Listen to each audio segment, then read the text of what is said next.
returning to Bethel, a land of promise and strife. Abram had returned to Canaan, the land God had promised him. He journeyed from Egypt back to Bethel, the place where he had built an altar before. Abram was a wealthy man with many flocks and herds. His nephew Lot also traveled with him, and Lot too had become prosperous. The land could not support both Abram and Lot with their vast herds. Their herdsmen began to quarrel. The land was not big enough for them to live together peacefully. Abram loved God and wanted to follow God's leading. He also loved his nephew and wanted to do what was right. Abram knew that the strife between them was not pleasing to God. He wanted to honor God and live at peace, so he decided to offer a solution. The parting of ways, Abram's choice of faith. Abram approached his nephew Lot with a proposal. "Let us not have any strife between you and me, and between my herdsmen and your herdsmen," Abram suggested. "For we are brethren. Is not the whole land before you? Please separate from me." Lot looked out over the land before him. He saw a well-watered plain, like the garden of the Lord, all the way to Sodom and Gomorrah. Lot chose to move his family and flocks toward the east, near the cities of the plain. Abram, on the other hand, stayed in the land of Canaan. He chose to trust God, even if it meant receiving a smaller portion. Abram's choice revealed his faith. He could have chosen the fertile land for himself, but he trusted God to provide. A God of abundance, the promise of descendants and land. After Lot had separated from him, the Lord spoke to Abram, "Lift your eyes now and look from the place where you are northward, southward, eastward, and westward. For all the land which you see I give to you and your descendants forever," God declared.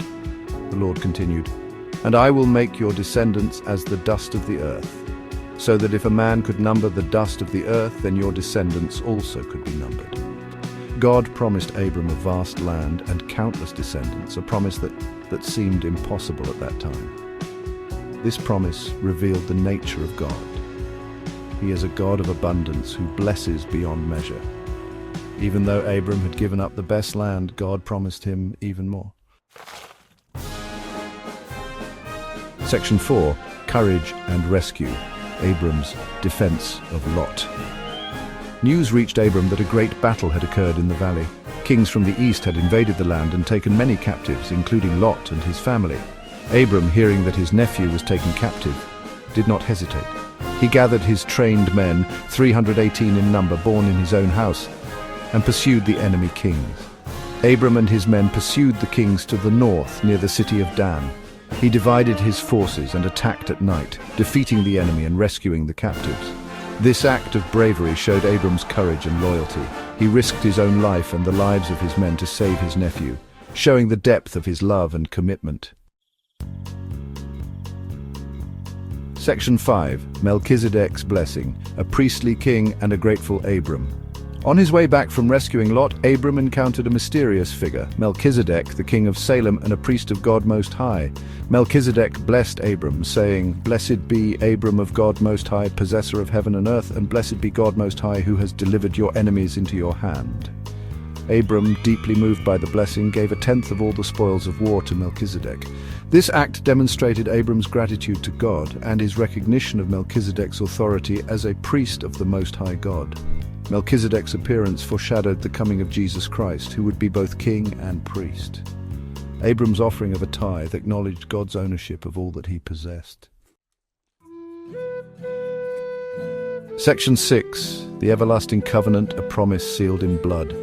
That night the Lord appeared to Abram in a vision, reassuring him, "Do not be afraid, Abram. I am your shield, your exceedingly great reward." God made a covenant with Abram, promising him numerous descendants and a land of his own. "To your descendants I have given this land, from the river of Egypt to the great river, the river Euphrates," God declared. The covenant was sealed with a symbolic act. Abram was to bring a heifer, a goat, a ram, a turtle dove, and a young pigeon. Abram followed God's instructions, cutting the animals in half and placing the pieces opposite each other. As the sun began to set, a smoking oven and a burning torch passed between the pieces of the animals, signifying God's acceptance of the covenant. This covenant was not based on Abram's merit, but on God's grace. It was a promise that God would fulfill, regardless of Abram's actions. This covenant stands as a testament to God's faithfulness and his enduring love for his people.